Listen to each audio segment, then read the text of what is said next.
Hey, Mendokse, what's up? It's the Culture Detective here, investigating your favorite animes. And today I'm going to do an anime review on Mushoku Tensei Season 1, Part 2, or the English translation of Mushoku Tensei is Jobless Reincarnation. It literally means jobless, Mushoku, and Tensei, like turn to life, next life, reincarnation. So, yeah, Mushoku Tensei is a web novel and light novel written by Rifujin na Magonote, which means unreasonable back scratcher. And then it is adapted into a manga and then adapted into an anime by Studio Bind. Last year we have Mushoku Tensei Season 1 Part 1.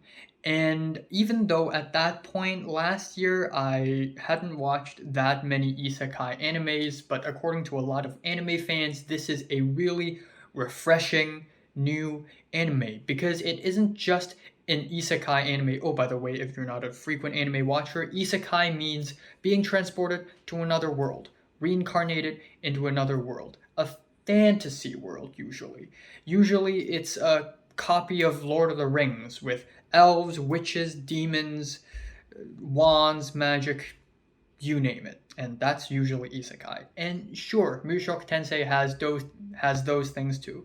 Demons, elves, check. They're all here. Yes, but this, however, is different. Mushoku Tensei is special because it isn't just this haha, I'm in a different world now, a lot of hot girls, haha, fan service cliche kind of anime. This is actually a little deeper and a little more intricate than your average isekai anime because this anime is about a guy who used to be bullied and is traumatized and has turned into a shut-in NEET. And NEET means not employed, not studying, something like that. And so the guy got hit by a truck. You know, he's fat, he doesn't shave like me, and he watches hentai and anime all day in his room in Japan. One day he gets hit by a truck and then he's transported into another world as a baby, but with a mind of a 30 something year old. And yeah, it's definitely refreshing because it deals with more mature topics and it deals with them in such a delicate and heartwarming way. It doesn't feel super out of touch. It doesn't feel super over the top. It's very well paced. And even though season 1 part 1 has some cheesy bits here and there, overall it is quite good. It is quite amazing. To give you a quick recap, we have the home arc. The baby is born. He grows up in this home in this place called in Asura Kingdom. He has a mom, has a dad, has a maid, and very soon has a younger sister.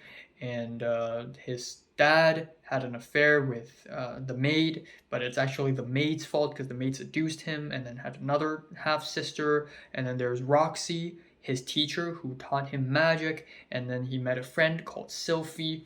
So it is important to know all these characters. Zenith, the mom, Paul, the father, Lilia, the maid, Lilia's daughter, Aisha, Norn, who is the younger sister, and Roxy, the mage. And then a little bit later, Sylphie, the friend with the green hair, the elf.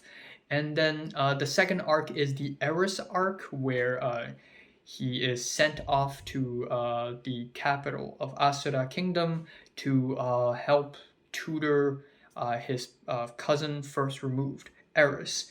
And we have Eris, we have Sauros, which I think is Eris's grandfather. There's Philip, and there's Ghislaine, who is the bodyguard, and she's a beast woman. She is muscular, and she's a beast woman. She's a wolf, half human, or half dog. And then the third arc, we have the turning point 1, where one day there's a strong light in the sky, it explodes, and pretty much every character has teleported, and all the houses are destroyed. The entire kingdom, no more, all gone. And people either die or get teleported. And for man, everywhere I go. And for Rudius, the main character. Okay, I shut the door. And for Rudius, Grey Rat, the main character, and Eris, they got transported to the demon continent, which is halfway across the world. And in there, they meet Ruijerd, who is a Sperd. And a Sperd is this demon humanoid, and everybody's afraid of them because there are all these rumors about them eating children and they kill everyone and they're scary. But in fact, that's not true, and that's racist. Alright, so now we have season 1, part 2, and let me just tell you, it's great. It's better than season 1, part 1 in my opinion, and I'm way more glued to the screen. I enjoyed pretty much every single episode. Sure, some episodes are slower than others, some are less emotional than others, but overall it is just one really solid, just back-to-back anime with great story writing, great characters, great voice acting as well. For some reason, there's so much more Tomokazu Sugita in this part 2, in this core of anime, than in the first one, because again, the main character, Rudius Grey Rat, is a kid, and the voice is the voice of a kid, of a 12-year-old. But then sometimes he has these thoughts in the back of his mind, and it is narrated by the actual guy from real life, from Japan. And the guy is voiced by none other than Mr. Tomokazu Sugita, who is well-known and a very famous seiyuu voice actor in Japan. You know, he voiced everyone from Gintama to young Joseph Joestar. And he showed up more in here, which is cool. I like his voice acting a lot, and I think it's because maybe Studio Bind can afford him more now, so that's cool. But what I love the most about Mushoku Tensei is that it is incredibly unpredictable. There's literally no predicting what would happen next. Literally anything could happen. Like, you have no idea. Again, the first half is already very unpredictable. He grew up in home. In the first 4 episodes, literally nothing happens, but it's nice, it's heartwarming, and then suddenly we have this really weird detour to Asura Kingdom and Eris, and then suddenly they get teleported. It's so random. There's literally no predicting what will happen next, and I love stories like that. It just breaks the conventional anime storytelling format, and it is fantastical. It feels like an adventure because so many things had happened, because these characters, they go through so much, and it didn't just happen in like a week. The story of this anime takes place over years. There are so many time jumps. It's grand, and it feels like a journey. It's kind of like Lord of the Rings, and to call an anime like Lord of the Rings is like the highest honor you can give to a fantasy anime. But another thing I love is that the characters are all scattered. They're all split up. Again, if you're a writer and you love writing huge stories with a lot of characters, split up. This is the best thing you could do. The best thing you could do to your huge character ensemble is to split up. Not only is splitting up the characters a great way to build the world and expand the world, and also expand these characters and develop them, but more importantly, by splitting up these characters, it gives the story a sense of grandness and also a sense of loss, which sort of glues the audience to the screen. And the characters trying to find each other again is also a great way to continue the story. It's just like the best thing you could do, split them up. Alright, so let's go over episode by episode. Episode 1, Windport, and episode 2, Zandport. Because if you look at the Mushoku Tensei map, it's actually really weird the way the continents are arranged. Geographically, it doesn't make a lot of sense, but who cares? It's a fantasy world. So there's the central continent. I'm going to put it here anyways. So there's a central continent where everybody's from, and then they get teleported halfway across the world to the demon continent, and now the plan is to ride a horse and go all the way across the world back to central continent, and that took 2 years. 2 years.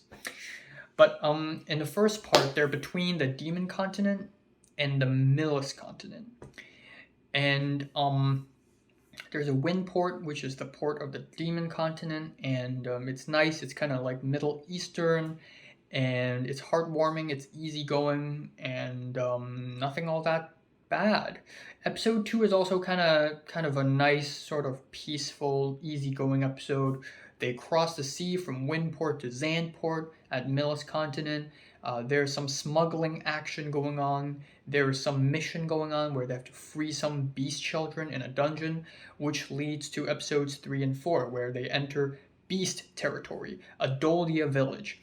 And episode 3 is kind of memorable and fun, actually, because, again, split up. They split up, where we have Rudius, who decided to save a dog, and Eris and Ruijerd saved the kids, the beast kids, and met up with Eris, and then Rudius got captured, and Rudius was sent to jail, and he basically spent 1 week in that jail, and the anime sort of just grazes over it with a lot of time jumps, but it's still very memorable and fun, and I really like that. And episode 4 is basically slow life at the Adolia village.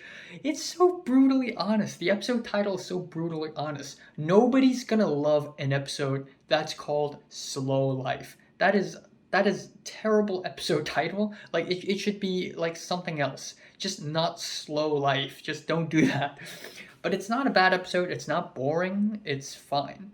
In fact, according to light novel readers, episode 4 actually skipped over tons of things in the light novel and web novel.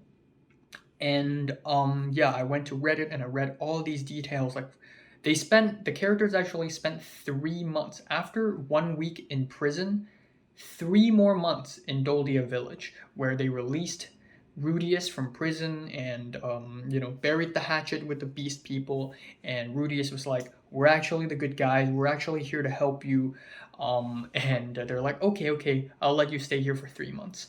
And there are a lot of time jumps, and I want to make a separate video on this, but there are pros and cons to time jumps, and also pros and cons to adapting the cinematic medium 1-to-1 from its source material, from a novel or a light novel or a book or something, or a manga or something.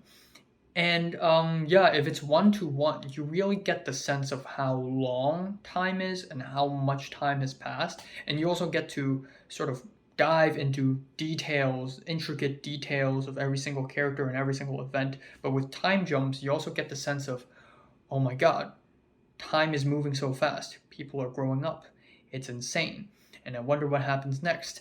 And again, both of them are great. Time jumps in 1-to-1 is sort of like hard, or time jump is soft time management in storytelling and hard time management in storytelling. Soft and hard. Again, that is a whole nother video, so let's move on to episode 5, where they arrived at Millis, which is the capital of that continent, I guess.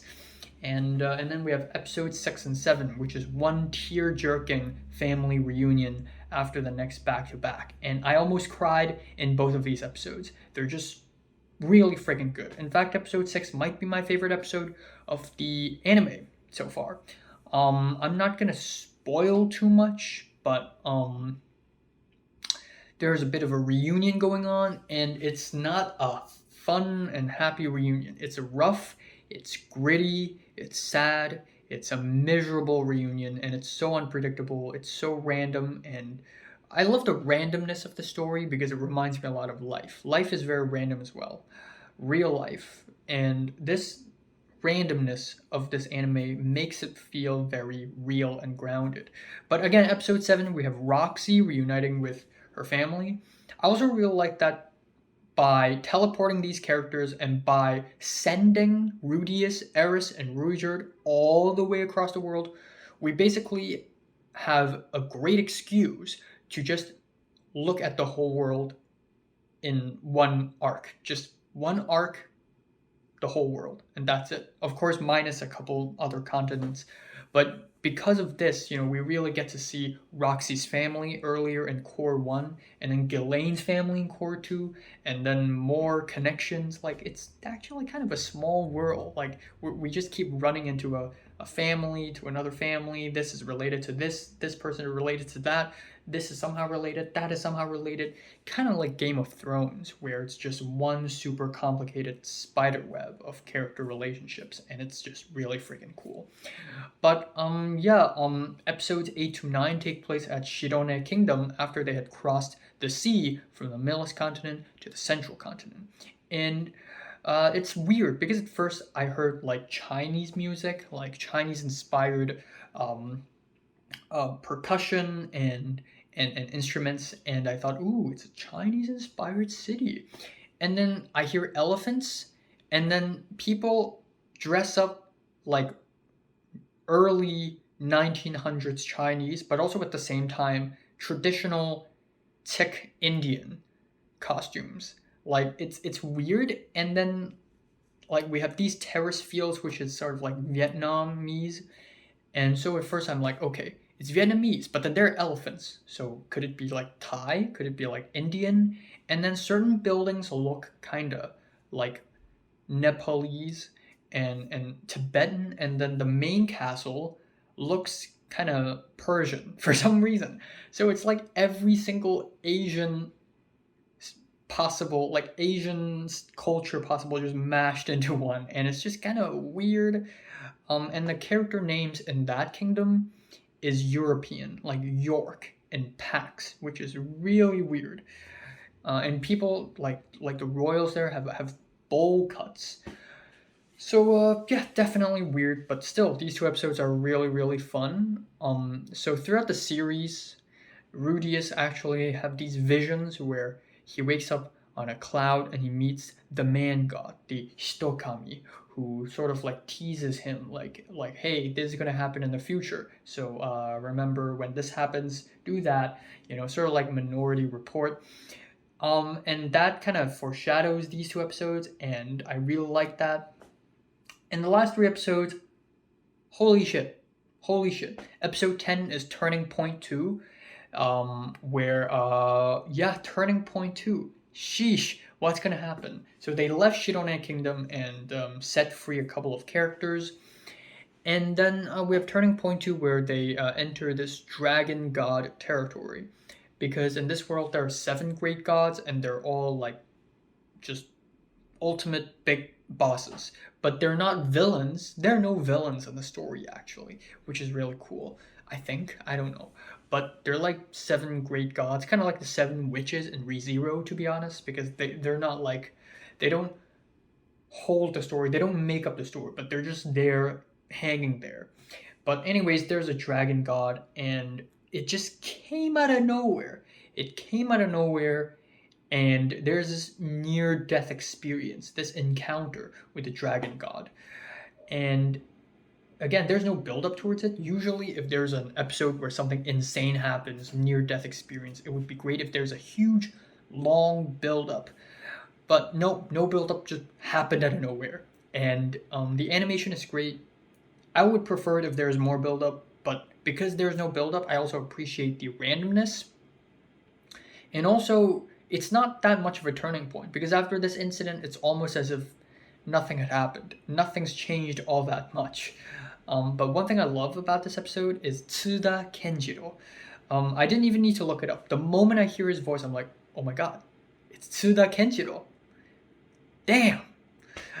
Alright, episode 11 is the actual real turning point. It feels like a next arc, a next chapter, a next volume, because so much has happened.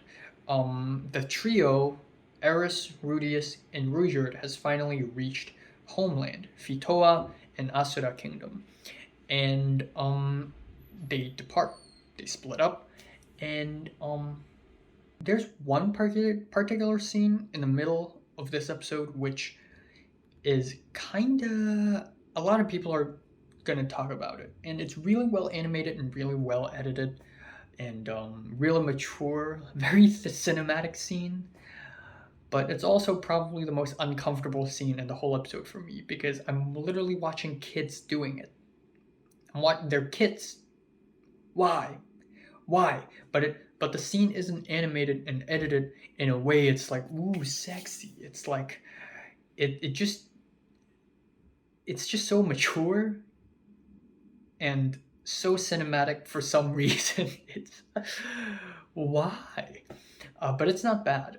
It's just very weird. And then, of course, we have the departure scenes, which really gives off a sense of loss and loneliness, which I really, really love. And it just really gives a sense of, hey, this is the next arc, this is the next chapter, and new life begins here. Like, new part of life begins here. And it's just, oh my god, what's happening?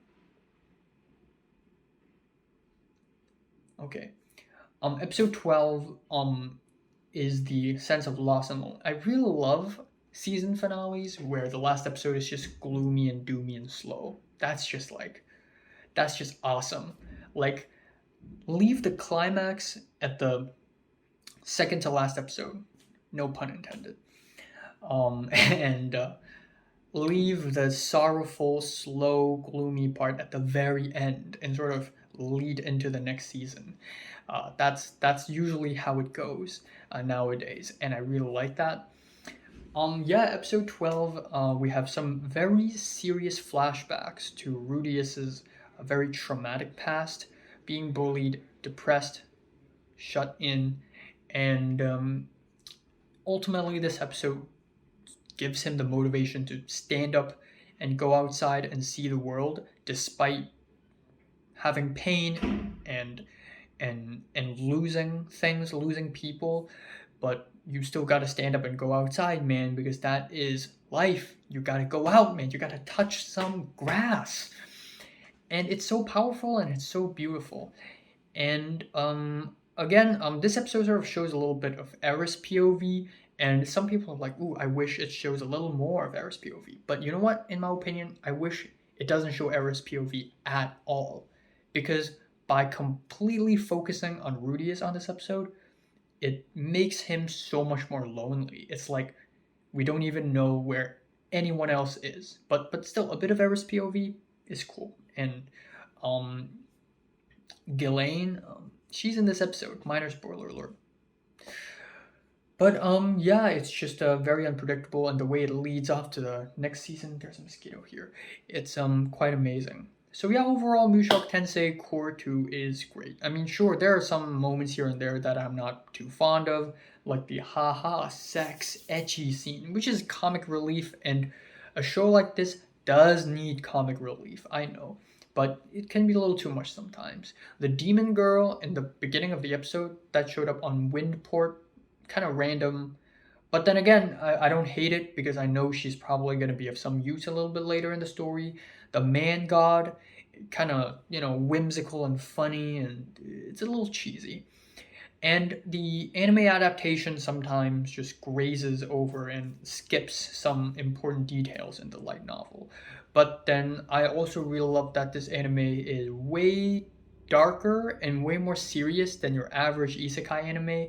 It deals with things like rape, human trafficking, depression, trauma, and racism, which are things you don't normally see in an average isekai anime. Also, a lot of inconvenient storytelling makes me respect the writer so much more. Like characters not meeting each other despite being in the same town, which is very inconvenient. Usually they meet, they say, "Yay, let's join," and then they move on with the story. No, that didn't happen. That didn't happen here, and I respect that. Rough family reunions, yeah, definitely more mature than I thought. And I mean, even in the first core with the masturbation scene and the affair, like the anime just deals with it so maturely sometimes. It's kind of amazing. But yeah, overall, it's just a really good anime, and yeah, finally finished watching it. Next anime I'll watch, Attack on Titan.